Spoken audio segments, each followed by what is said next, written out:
Si están listos, pongan sus Biblias en Mateo, en el capítulo 4. Si no están listos, pues alisten su Biblia. Mateo capítulo 4 es en donde vamos a continuar nuestro estudio capítulo a capítulo, versículo a versículo del Evangelio según Mateo. Pueden estar también en Lucas, en el capítulo 4, poner un dedito por allí, en Lucas en el capítulo 4 y también en Juan.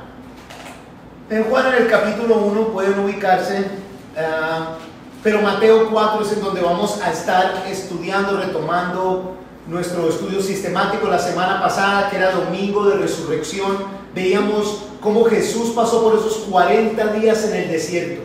Esos 40 días que le sirvieron para empezar su ministerio, que hoy vamos a ver desde el versículo 12. Y era algo necesario, era algo que tenía que pasar antes. Y se me venía a la cabeza en qué estamos utilizando el tiempo ahora que estamos todos en la casa. ¿En qué estás utilizando el tiempo tú?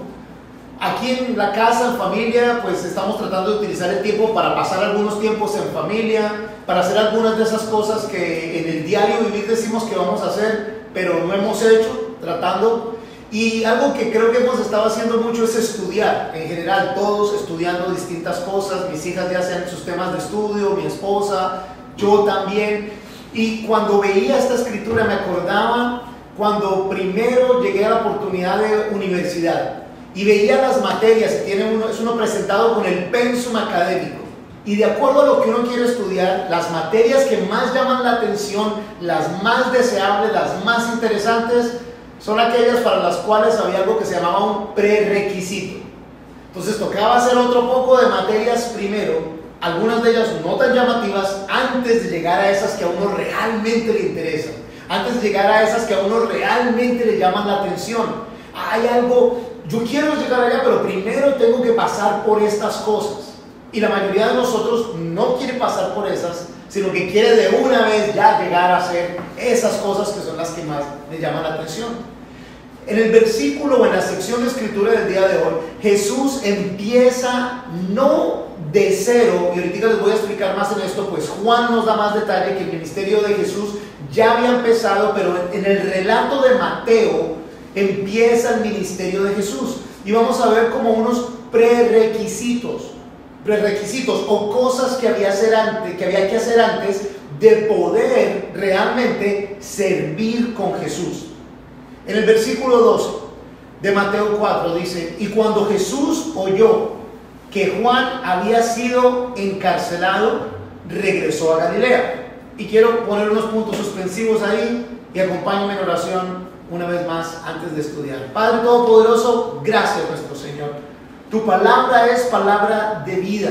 Tu palabra es instrucción necesaria, Señor.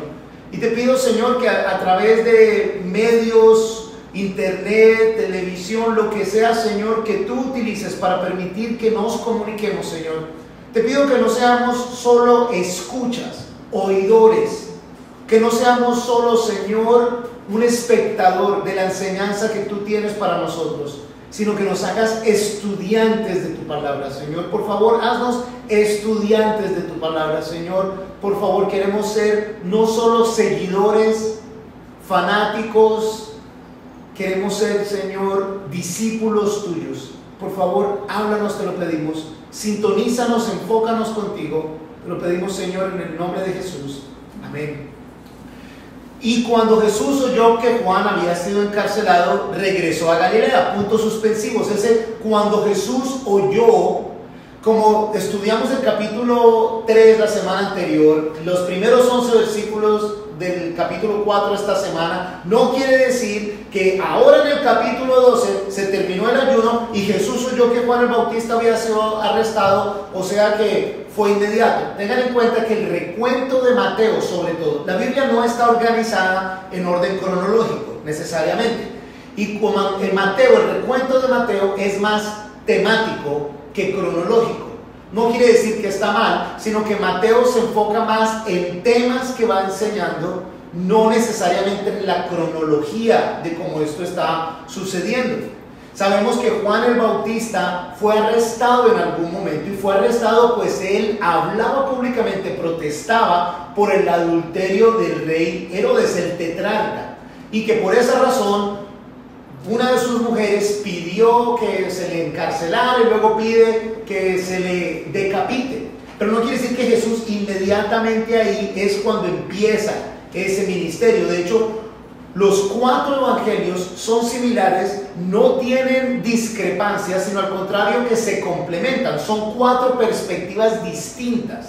Juan, que es el último evangelio que se escribe varios años después de la vida, muerte y resurrección de Jesús, nos da varios detalles mirando hacia atrás. Y de hecho Juan nos ayuda a rellenar un poco de qué fue lo que pasó entre el bautizo, el ayuno de 40 días y este momento.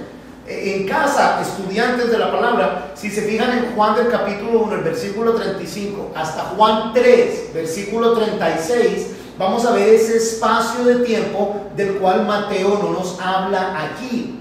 Juan nos habla más del comienzo del ministerio de Jesús en Galilea, en Judea, antes de este viaje otra vez a la zona de Galilea. Juan nos habla del primer milagro de Jesús, el convertir el agua en vino en las bodas de Cana. Nos habla de cuando Jesús va no primera vez, pero va ya como adulto al templo, y cuando espanta, limpia de mercaderes el templo por primera vez. Juan nos habla de la entrevista entre Jesús y Nicodemo y le habla de ese nacer de nuevo.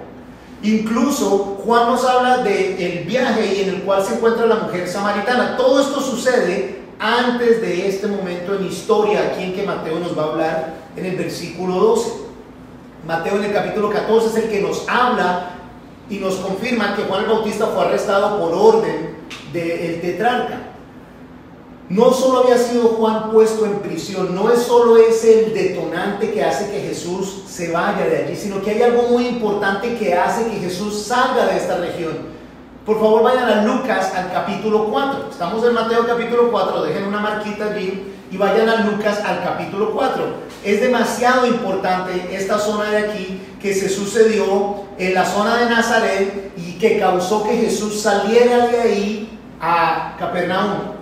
En Lucas, en el capítulo 4, el versículo es el 16. Y allí dice: fue a Nazaret donde se había criado, y conforme a su costumbre, el día sábado entró en la sinagoga y se levantó para leer. Ahora, no es esta la razón por la cual se fue, pero no podemos pasar por esta escritura sin resaltar: conforme a su costumbre, el día sábado entró en la sinagoga y se levantó a leer. Van teniendo claro que allí en donde Jesús vivía, en Nazaret, era costumbre de Jesús ir a la iglesia, ir a la sinagoga. Era tradicional para Jesús ir a la sinagoga. El día sábado entró a la sinagoga y se levantó para leer. O sea que también no cualquier persona llegaba a la sinagoga y se le daban las escrituras para que las leyera. Jesús era conocido en la sinagoga, Jesús era de los que participaba de las cosas de la sinagoga. Dejen eso allí. Se le entregó el rollo del profeta Isaías. Y cuando abrió el rollo, encontró el lugar donde estaba escrito: el Espíritu del Señor está sobre mí, porque me ha ungido para anunciar buenas nuevas a los pobres. Me ha enviado para proclamar libertad a los cautivos y vista a los ciegos, para poner en libertad a los oprimidos y para proclamar el año agradable del Señor. Después de enrollar el libro y devolverlo al ayudante, se sentó. Fíjense lo que dice: y los ojos de todos en la sinagoga estaban fijos en él. No solo fue una escritura y ya, hubo algo especial, poderoso en esta escritura. Por supuesto, esas palabras de Isaías eran profecía del Mesías. Y ahí Jesús lo único que ha hecho es leer la escritura y se sentó. Y dice que los ojos de ellos, la palabra que se utiliza para decir que se quedaron fijados en él, también se utiliza para decir que una persona se quedó completamente estática. Todo el mundo quedó congelado, estático, los ojos en él. Y ahí, en ese momento, no se supone que Jesús iba a hacer la enseñanza. Jesús solo hizo la lectura, pero la atención de todo el mundo quedó en él al leer estas escrituras. Entonces, versículo 21, comenzó a decirles: hoy se ha cumplido esta escritura en los oídos de ustedes. Y ahí sí dice palabras poderosas. Esas eran las palabras del Mesías. Y ahora Jesús está diciendo que, perdón, eran las palabras de Isaías, que hablaban de la venida del Mesías. Y ahora Jesús está diciendo, estas palabras se han hecho realidad aquí en sus oídos. En otras palabras está diciendo, yo soy el Mesías, soy el Hijo de Dios. Todos daban testimonio de él y estaban maravillados de las palabras de gracia que salían de su boca. Y decían, ¿no es este el hijo de José? Nuevamente, es en el vecindario, es en donde él vivió, es en las pequeñas aldeas donde él vivió. Se maravillaban de las palabras de gracia que salían de su boca. Evidentemente la enseñanza incluyó más cosas. Se maravillaban de eso, pero también decían, pero este es el hijo de José, este es el vecino, este es el que vive por allí cerquita. Entonces él les dijo, sin duda me dirán este refrán, médico, sánate a ti mismo. Hemos oído que sucedieron tantas cosas en Capernaum, haz lo mismo también aquí en tu tierra. Y añadió, de cierto les digo que ningún profeta es aceptado en su tierra. Pero en verdad les digo que había muchas viudas en Israel en los días de Elías, cuando el cielo fue cerrado por 3 años y 6 meses.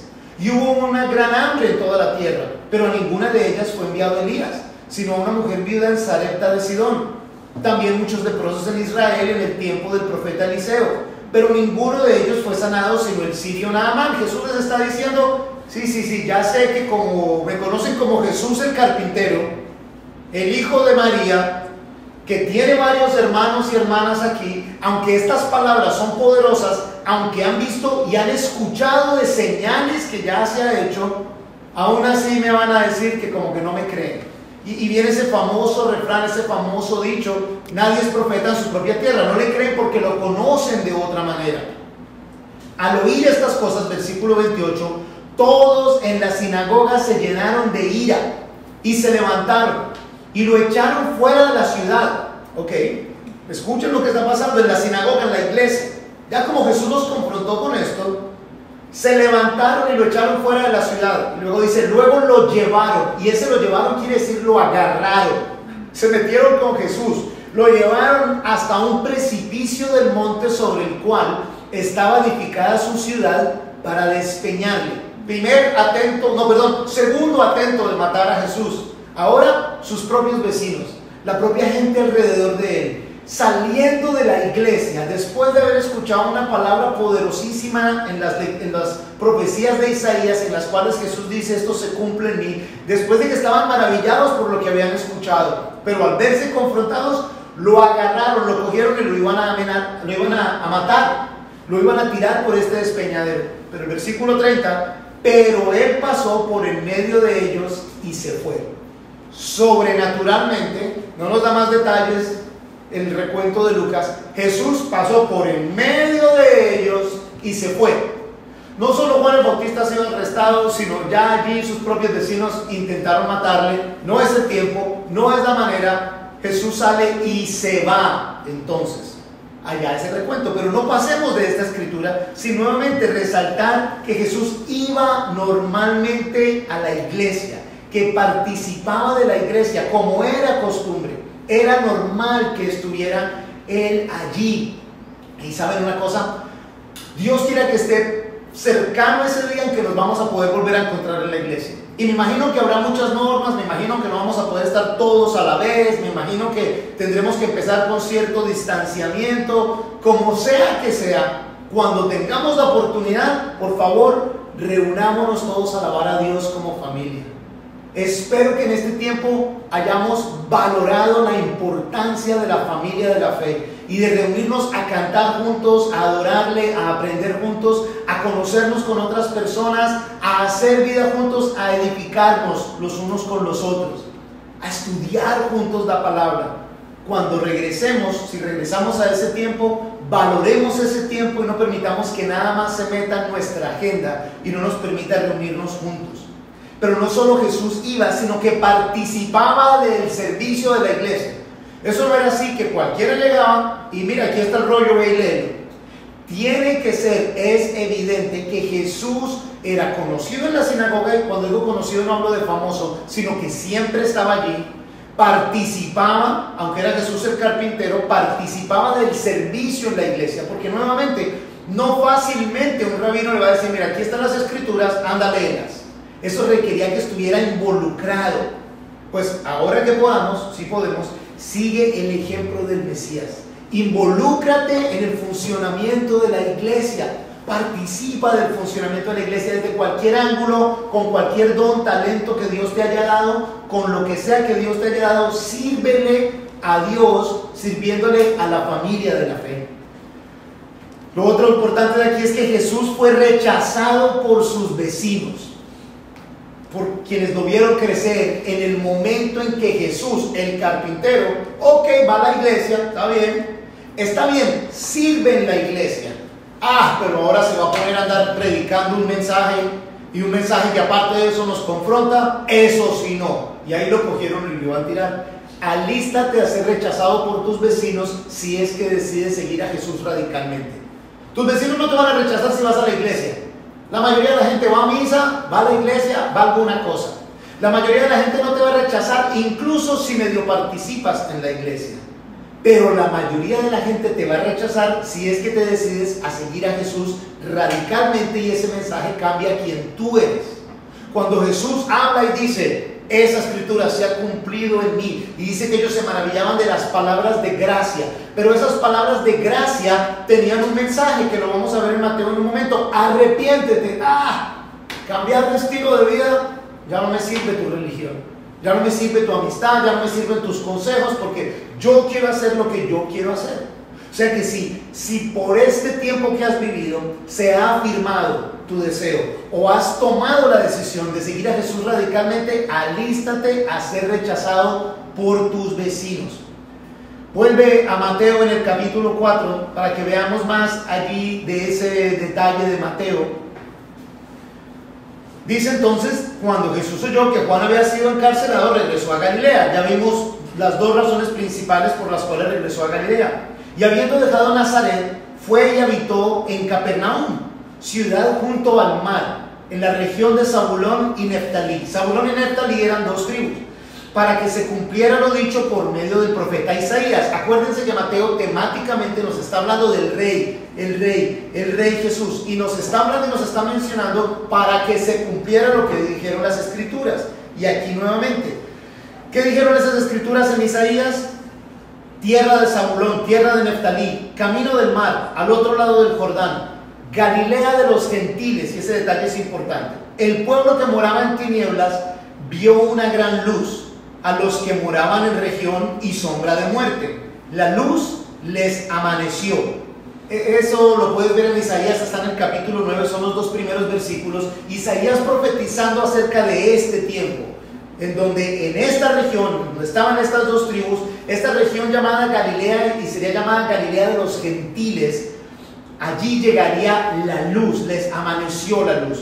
Desde entonces Jesús comenzó a predicar y a decir, por eso se dice, de acuerdo al Evangelio de Mateo, que aquí empieza Jesús, pero Jesús ya venía predicando desde antes en otras regiones y de otras maneras. Comenzó a predicar y a decir, arrepiéntanse, porque el reino de los cielos se ha acercado. Arrepiéntanse, porque el reino de los cielos se ha acercado. Arrepiéntanse. Jesús empieza a predicar, y de una manera muy similar a la de Juan el Bautista. ¿Se acuerdan de Juan el Bautista? Era también arrepiéntanse, arrepiéntanse. Era necesario, es un prerequisito para poder avanzar a otras materias más deseables, más llamativas, aparentemente más importantes, pero si no has hecho la parte de arrepentirse, no vas a poder ver las otras cosas. No las vas a poder experimentar. Galilea de los gentiles, caracterizado por tener gente judía, pero mucha otra gente no judía. Los de la región de Judea, más cercano a Jerusalén, veían a la gente de estos pueblos, de estas aldeas, como menos puros, como un poco contaminados, como religiosamente apartados de ellos, porque ellos estaban más cerca a la ciudad santa, más cerca al templo. Y también dice en el versículo 17, el reino de los cielos. Otro detalle de Mateo que menciona la palabra reino de los cielos 32 veces. No dice el reino de Dios tantas veces. Él dice más el reino de los cielos. Los otros evangelistas sí dicen más reino de Dios, sobre todo Lucas y Marcos.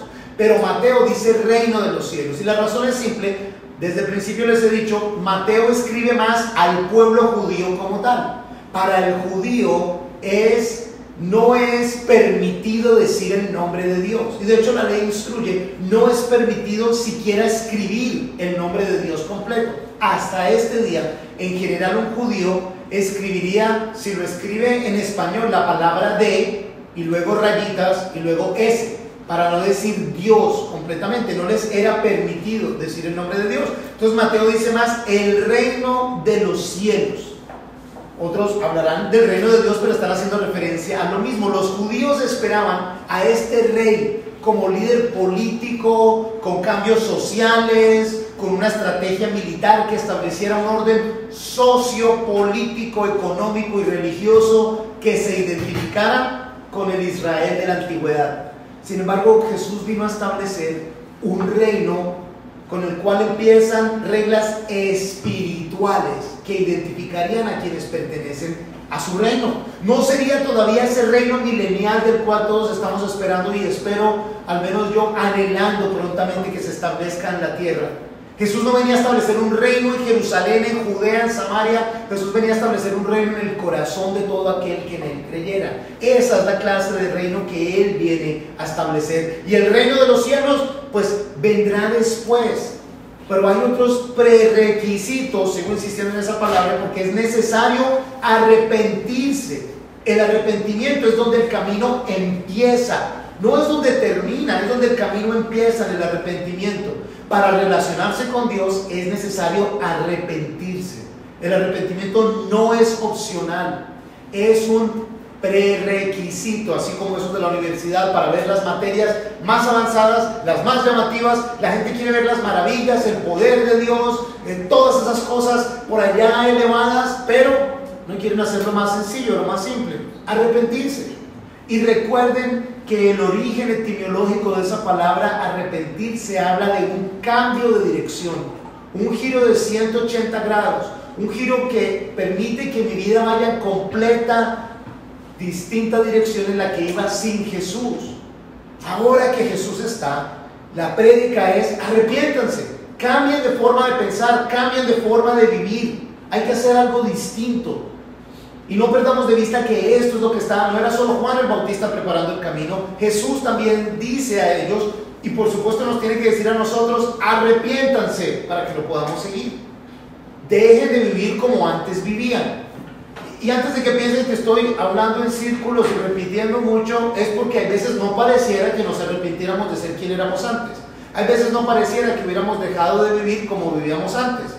Vamos a la iglesia, ok, marca, ok, tengo mi Biblia, marca, ok, cumplo con ciertas cosas, pero no he cambiado de forma de vivir. Es necesario, arrepiéntanse. Versículo 18 de Mateo 4. Mientras andaban junto al mar de Galilea, Jesús vio a dos hermanos, a Simón, que es llamado Pedro, y a su hermano Andrés. Estaban echando la red en el mar, porque eran pescadores. Y les dijo: vengan en pos de mí, y los haré pescadores de hombres. Y de inmediato ellos dejaron sus redes y los siguieron. Y pasando más adelante vio a otros dos hermanos, Jacobo, hijo de Zebedeo, y Juan su hermano, en la barca con su padre Zebedeo, arreglando sus redes. Los llamó y enseguida ellos dejaron la barca y a su padre y lo siguieron. Esta es una de esas secciones de escritura en las que en la película la muestran, o en los recuentos, que Jesús iba pasando por ahí y resulta que vio a estos: hey, síganme. Y ellos, pum, soltaron todo y lo siguieron. Y luego le dijo a estos otros: hey, síganme. Y lo soltaron todo y se fueron. Pero no es así. Vayan conmigo a Juan capítulo 1. Les dije, solo vamos a ver una pequeña sección de cómo Juan nos prepara para esto. Estos no eran desconocidos y Jesús pasó por ahí y le dijo a estos desconocidos: síganme, y ellos lo siguieron así de una. Jesús ya conocía a estos. Es más, déjenme cambiar eso. Estos ya conocían a Jesús. En el capítulo 1 de Juan, el versículo 35, les voy a leer en la Nueva Traducción Viviente. Al día siguiente, Juan, hablando de Juan el Bautista, estaba otra vez allí con dos de sus discípulos. Al pasar Jesús, Juan lo miró y declaró: miren, ahí está el Cordero de Dios. Cuando los dos discípulos de Juan lo oyeron, siguieron a Jesús. ¿Ok? Esto es al otro día del bautizo de Jesús. Juan el Bautista, ve otra vez a Jesús que va por ahí. Juan el Bautista tiene ya seguidores, discípulos. Juan el Bautista dice: este es el Cordero de Dios. Y los discípulos de Juan, todavía no tienen nombre, siguieron a Jesús, se fueron detrás de Jesús. Imagínense, no tiene nada que ver con la prédica de hoy, o sea que dejaron la cobertura de Juan el Bautista. Quisiera ver cómo empatan eso hoy en el día de que se habla de tantas coberturas. Pues dejaron a Juan el Bautista y se fueron a seguir a Jesús. Jesús miró a su alrededor y vio que ellos lo seguían. ¿Qué quieren?, les preguntó. Ellos contestaron: Rabí, que significa maestro, ¿dónde te hospedas? Vengan y vean, les dijo. Eran como las 4 de la tarde cuando lo acompañaron al lugar donde se hospedaba y se quedaron el resto del día con él. ¿Ok? Ojo que esos dos discípulos ya vienen siguiendo esa hora a Jesús, se quedaron el resto del día. Luego Andrés llevó a Simón para que conociera a Jesús, Simón Pedro. Jesús miró fijamente a Simón y le dijo: tu nombre es Simón, hijo de Juan, pero te llamarás Cefas, que significa Pedro. Esto es antes de lo que vimos. Esto es cuando realmente se están conociendo. Al día siguiente, Jesús decidió ir a Galilea. Encontró a Felipe y le dijo: ven, sígueme. Felipe era de Betsaida, el pueblo natal de Andrés y Pedro. Felipe fue a buscar a Natanael y le dijo: hemos encontrado a aquel de quien Moisés y los profetas escribieron, hablando del Mesías. Se llama Jesús, el hijo de José de Nazaret. Nazaret, exclamó Natanael, ¿acaso puede salir algo bueno de Nazaret? Ven y compruébalo tú mismo, le respondió Felipe. Mientras ellos se acercaban, Jesús dijo: aquí viene un verdadero hijo de Israel, un hombre totalmente íntegro. ¿Cómo es que me conoces?, le preguntó Natanael. Pude verte debajo de la higuera antes de que Felipe te encontrara, contestó Jesús. Entonces Natanael exclamó: Rabí, tú eres el Hijo de Dios, el Rey de Israel.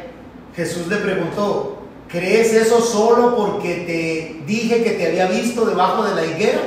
Verás cosas más grandes que esta. Y agregó: les digo la verdad, todos ustedes verán el cielo abierto y a los ángeles de Dios subiendo y bajando sobre el Hijo del Hombre, quien es la escalera entre el cielo y la tierra. ¿Qué tiene que ver todo eso? Jesús ya era conocido por estos hombres. Allí se habla de otros más. En ese llamado de discípulos, ese llamado no nos describe el llamado de los 12. Nos habla del llamado de los 6. Luego hay un momento en que Jesús nombra a los 12. Más adelante lo veremos. Pero lo que sí quiero que veamos importante es que no eran desconocidos que Jesús iba encontrando por ahí y les decía: sígueme, y arrancaban con él. Estos hombres venían siguiendo a esos dos discípulos de Juan el Bautista. Uno de ellos, Juan nunca se menciona por nombre en el Evangelio de Juan. Se habla del otro discípulo, o se dice el discípulo amado. Pero estos hombres ya habían seguido a Jesús, ya habían visto milagros de Jesús, ya habían escuchado prédicas de Jesús, pero recuerden que también tienen sus trabajos. Entonces los pescadores habían regresado a pescar. Los que tenían otros trabajos se habían dedicado a hacer otras cosas. Cuando viene ese encuentro en Mateo 4, es después de haber tenido ya encuentro con Jesús. Pero tengan en cuenta una cosa: eran discípulos de Juan el Bautista, al menos 2 de ellos. Hablaban entre ellos acerca del Mesías. Fíjense que Felipe dice: ya encontramos a aquel. O sea, que algo de lo que ya habían hablado. Natanael también sabía. Jesús se refiere a él como un hombre recto. Evidentemente eran hombres que tenían su vida, pero que estaban anhelando la venida del Mesías. Tenían algo de conocimiento de la Escritura sin que fueran estudiosos, fariseos, saduceos, metidos en la palabra. Eran personas comunes y corrientes, tenían sus trabajos, sus ocupaciones. Pescadores sí que tenían que trabajar cantidades de horas, pero ellos estaban buscando de Jesús, esperaban tener ese encuentro con Jesús, anhelaban tenerlo. Y ahora que escuchan de Juan el Bautista, el Cordero de Dios, otro dice: este es el que las Escrituras nos estaban hablando, y otro dice: porque sobrenaturalmente lo identificó, tú eres el Hijo de Dios. Pero todavía no hay un vamos a ser pescadores de hombres. Eso sucede, es en el capítulo 4 de Mateo. Antes de que Jesús le diga esto: vamos a ser los pescadores de hombres, Les dije que Juan nos contaba muchas cosas, que Juan nos contó acerca de esos milagros en las bodas de Cana y otros. Ellos vieron todo ese tipo de cosas y han escuchado a Jesús hablando de arrepentimiento, arrepentimiento verdadero, de cambio de dirección. De seguro se enteraron de aquella conversación de Jesús con Nicodemo acerca de nacer de nuevo y de qué significaba nacer de nuevo. ¿Qué significaba seguir a Jesús, obedecer a Jesús? Y es importante que lo sepamos porque esta sección está bajo el subtítulo Jesús llama a los primeros discípulos. ¿Eres tú un fan, un fanático, un seguidor, un miembro de iglesia o eres un discípulo de Jesús? Porque Jesús está interesado en hacer discípulos, pero ese ser discípulo tiene prerequisitos. No estoy hablando de salvación, estoy hablando de ser discípulo. Prerequisito es arrepentirse de todo corazón, de pura verdad. Y luego vienen otros requisitos, entre ellos obedecer a Jesús, dedicarnos a realmente seguirle y obedecerle. Ser discípulo entonces va a ser ese proceso por el cual aprendemos a caminar en los pasos de Jesús, a seguirle la manera en que Él quiere que le sigamos, no para ganarnos la salvación, que nos es imposible, no para sentirnos más dignos de la salvación, imposible, sino precisamente para celebrar la gracia recibida por Jesús y para ser útiles, ya que Él nos escoge, Él nos da ese privilegio de ser agentes de salvación, representantes del reino, de lo que habla 2 Corintios en el capítulo 5 y el versículo 11 al 21, que dice que seamos embajadores, que somos representantes de Él, de su gracia. Miren ahí en Mateo 4, versículos 18 al 22, que fue donde leímos hace un momento, todos estos hombres son pescadores. Y dice en el versículo 21, los llamó y enseguida ellos dejaron la barca y a su padre y lo siguieron. Y en el versículo 19 a nosotros les dijo, vengan en pos de mí y los haré pescadores de hombres.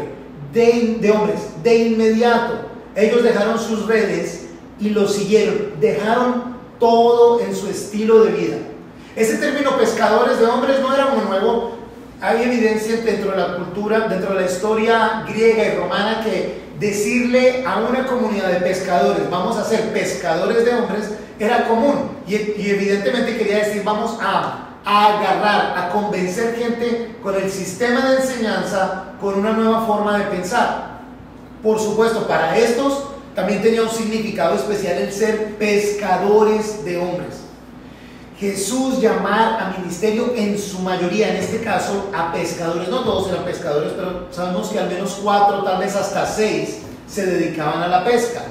Es interesante porque los pescadores eran de las profesiones que más tiempo de trabajo requerían larguísimas horas de levantarse temprano, de preparar botes, redes, de salir, de saber a dónde arrojar las redes, de esperar, de arrastrar, de volver a remar a la orilla, bajar el pez, separar el pez, luego tratar de vender. Esta gente era muy trabajadora. No tenían, eso sí, casi nada de formación académica, pero sí era gente muy dedicada, muy trabajadora. Y sabes una cosa, es muy evidente dentro de las escrituras que Jesús busca a esas personas diligentes, trabajadoras, dedicadas para cumplir con su ministerio. Y es bien importante que siempre en todo lo que hagamos esté la excelencia y estén nosotros dedicados de una manera radical. El Señor se agrada con esto.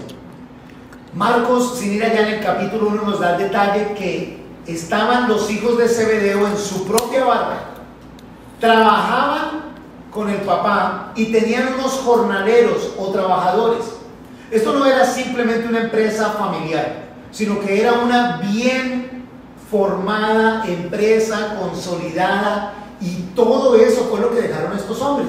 Y es importante que lo veamos porque también sabemos aquella historia del joven rico que quiere seguir a Jesús.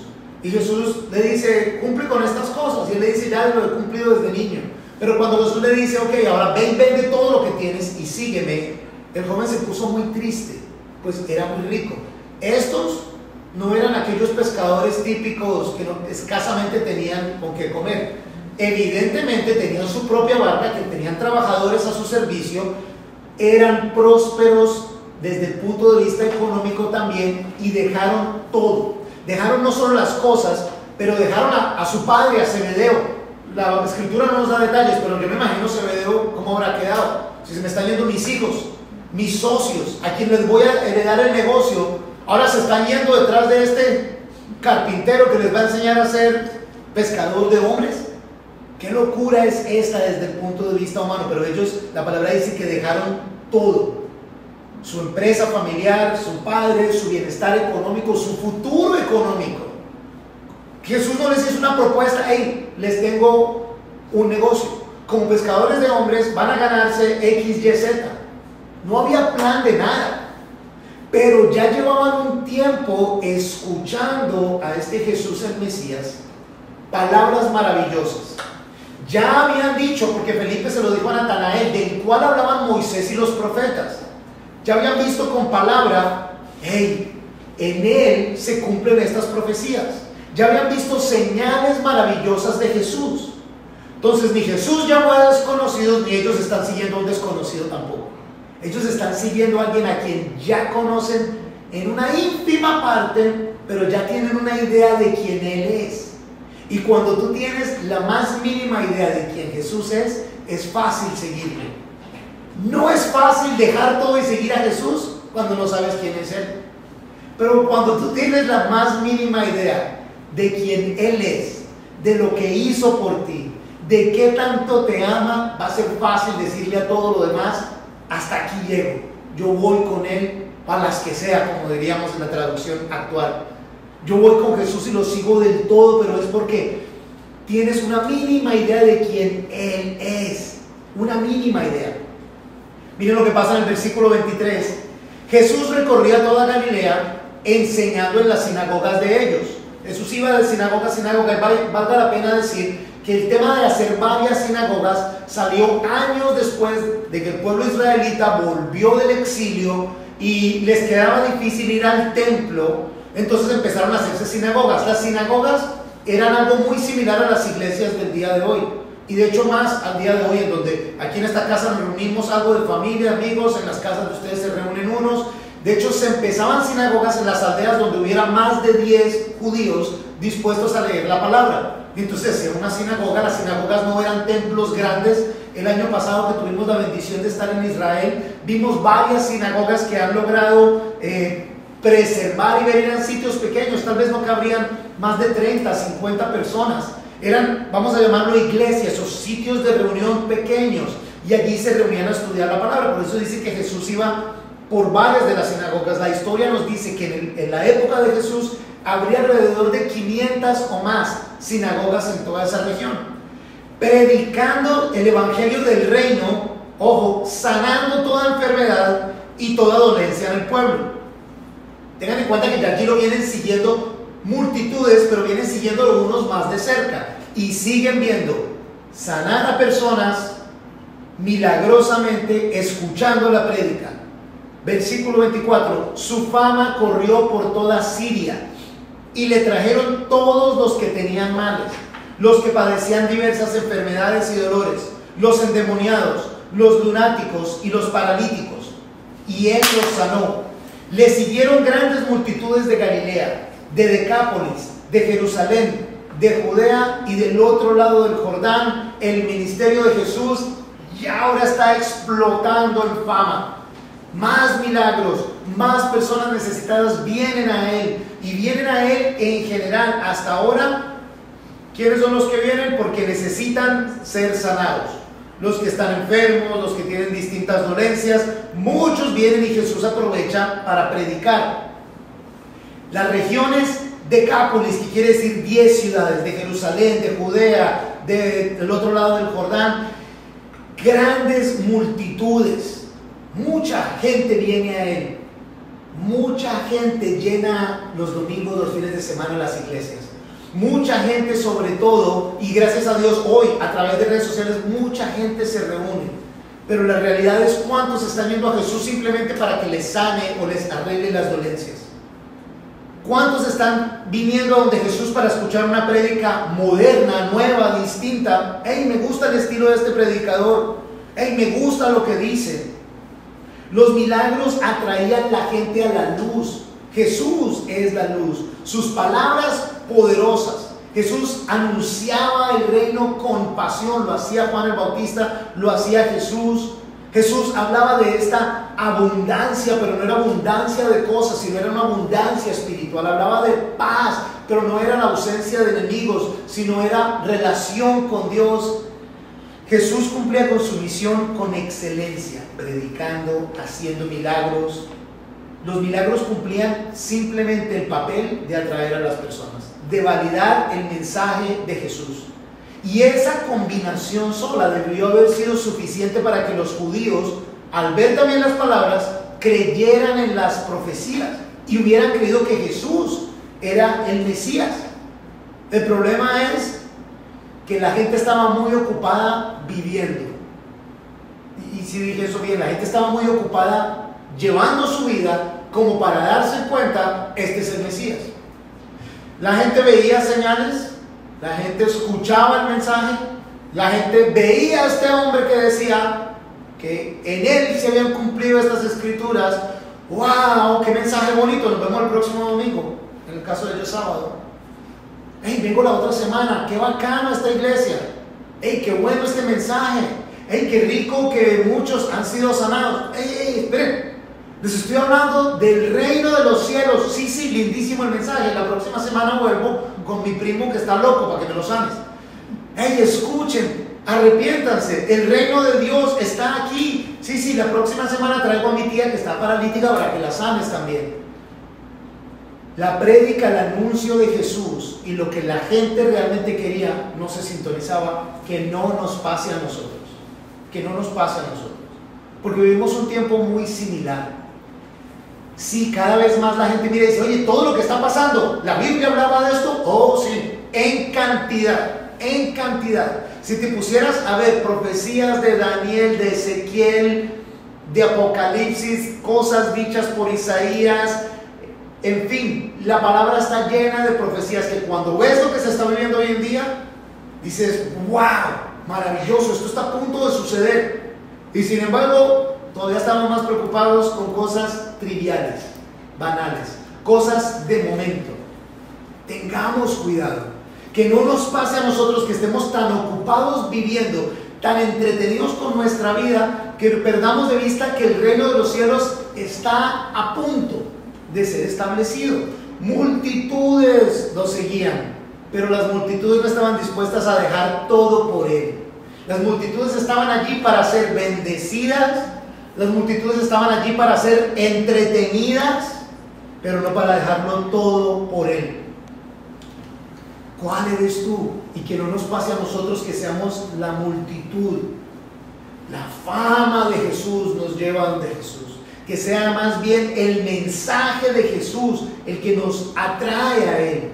Que sea más bien el estar en el reino de Dios lo que nos lleve a estar con él. La semana entrante, en el capítulo 5, empezará el sermón más importante de la historia. Algunos lo llaman el mejor sermón de la historia. Y es aquí el sermón del monte. Jesús, fíjense que está en la zona costera de este mar de Galilea, que es más bien un lago gigante. Y ahora las multitudes están allí. Jesús se sube como en una colina. Y les compartí hace un año, tuvimos la bendición de estar en Israel. Y cuando estudiaba esta palabra, me pareció maravilloso que nos llevó el guía a una zona en la que sugieren, no dicen fijo aquí fue, pero sugieren que fue la zona en donde este sermón del monte tuvo lugar. Y es como una colina, hagan de cuenta una tribuna de un estadio. Y por la forma en que está la colina, porque el agua está allá abajo, hay una acústica maravillosa. Una persona se puede parar a hablar ahí y se escucharía, y miles de personas pudieran escuchar, y ya son miles quienes siguen a Jesús. Y Jesús va con ese sermón a dar los requisitos. Ya vimos el prerequisito, pero va a dar varios otros requisitos de lo que quiere decir ser estudiante de Jesús, discípulo de Jesús. ¿Y cómo llegas a graduarte? Ojo que no estoy hablando, lo digo otra vez, de salvación. pero estoy hablando de ser discípulo de Jesús, de estar en la academia de Cristo. Si Él es nuestro maestro, si Él es nuestro pastor, si Él es nuestro Señor, es Él el que dice qué debemos estudiar, cómo le debemos seguir, cómo lo vamos a hacer, qué materias debemos estudiar y cuál debe ser nuestro enfoque. Y está a punto de hacerlo, y la próxima semana empezaremos con ese estudio, el famoso Sermón del Monte. Pero hasta ahora, o sea, no podemos llegar allá sin estos prerequisitos. El Rey Jesús ahora reúne a un grupito más cercano. Ustedes que ya me conocen, ustedes que ya han visto milagros, ustedes que ya han escuchado mis prédicas y no se han ido, que siguen por aquí alrededor, ahora síganme que les voy a enseñar. Voy a empezar el proceso de prepararlos para que sean discípulos y hacedores de discípulos. Y eso es lo que empieza a hacer con estos más cercanos. Y la próxima semana entonces vendrá esta constitución del reino, estas instrucciones básicas para saber quiénes somos los que realmente vamos a dejar todo por Él y valorar todo como nada comparado con el privilegio de seguirle del todo y de participar de este privilegio maravilloso. Ese joven rico quería seguirle, y dice que Jesús lo miró y lo amó, pero sin embargo el joven rico se fue triste porque tenía muchas cosas, era muy rico y le daba pesar deshacerse de eso. Y no solo era deshacerse de eso, sino era ir y dárselo a los pobres. En cambio estos que ya vienen en una relación con Jesús, que ya han visto lo que Jesús hace y que ya han aprendido a valorar quién Jesús es, están dispuestos a dejar todo y a todos con tal de conocer a Cristo a otro nivel. Y ese conocer a Cristo a otro nivel te lleva más allá de ti, te lleva a ser bendición para otros. Entonces, que no nos pase a nosotros en donde temporalmente, en ciertas temporadas o por ciertas necesidades, nos acercamos a Jesús para ser bendecidos, para ser sanados, para ser alentados, para recibir una palabra de aliento, para recibir un testimonio, para recibir una instrucción, sino que sea que nos llegamos a Cristo, pues realmente le necesitamos y dependemos de Él. Él lo ha hecho todo por nosotros. ¿Qué queda para que nosotros restringamos y no estemos dispuestos a darle a Él, al Rey de Reyes y al Señor de Señores? Vamos a terminar orando y luego cantamos esa canción nueva que cantamos hoy por primera vez, que Él es el Rey de Reyes, y de cómo Él no solo viene y se establece y se entrona en nuestro corazón, sino que aunque le pertenecemos a Él y Él es digno y somos suyos y nosotros somos tan indignos, Él busca conquistar nuestros corazones. Él busca con amor, con humildad y con su sacrificio acercarse a nosotros, porque para nosotros era imposible acercarnos a Él. Tengamos claro cuál es ese mensaje. Arrepintámonos, cambiemos de dirección. Jesús se ha acercado a nosotros. Recibamos a Jesús como lo que es, nuestro Señor, nuestro Rey, el Rey absoluto. Si nunca lo has hecho, aprovecha para hacerlo ahora en este tiempo. Y si de pronto pensaste que lo habías hecho, pero ahora te das cuenta que eres un miembro de las muchedumbres, pues ya deja de ser miembro de las muchedumbres. Si eres solo miembro de las muchedumbres porque tú quieres, pues Jesús quiere, como Andrés decía en su oración, Él no tiene favoritos, y como dice un libro que están estudiando el grupo de alabanza, Él tiene íntimos. Él quiere que todos estemos ahí en esa cercanía con Él, íntima, verdadera. Lleguémonos a Él, pues Él nos ha abierto la puerta. Y como dice Jesús en el libro de Apocalipsis, quien abra la puerta, yo entraré y cenaré con Él y estaré con Él. Y lo dijo antes de irse: he aquí estoy con ustedes siempre. Abre esa puerta, que Jesús sea el que reine en tu corazón, reine en tu casa, y que de ahí ese amor y esa gracia sobreabunden lo suficiente para toda esta ciudad, para todo este país y todo este mundo que lo va a necesitar tanto en los días por venir. Padre, te damos gracias, nuestro Señor. Perdona nuestros pecados, Señor. Nos arrepentimos una vez más, Señor, y te pedimos que nos ayudes a cambiar de dirección. Te pedimos que ilumines tú, que eres la luz eterna. Ilumina, Señor, esas áreas en nuestras vidas que no hemos entregado a ti, que mantenemos reservadas, que mantenemos privadas, que mantenemos escondidas. Señor, revélalas, por favor. Ayúdanos a sacar todo, Señor, y a que te sigamos de una manera total, completa, completa, una entrega verdadera, Señor. Ayúdanos a no seguirte como muchedumbre fanática, pero en la superficie. Ayúdanos, Señor, a seguirte como tus discípulos cercanos, Señor. Que tú habites en nuestro corazón y que tú nos guíes, que ese sea el deseo más grande de nuestras vidas, la intención más grande de nuestras mentes, el deseo más grande de nuestro corazón. Te adoramos, Señor, y te damos gracias en el nombre de Jesús. Amén. Cantemos desde la casa.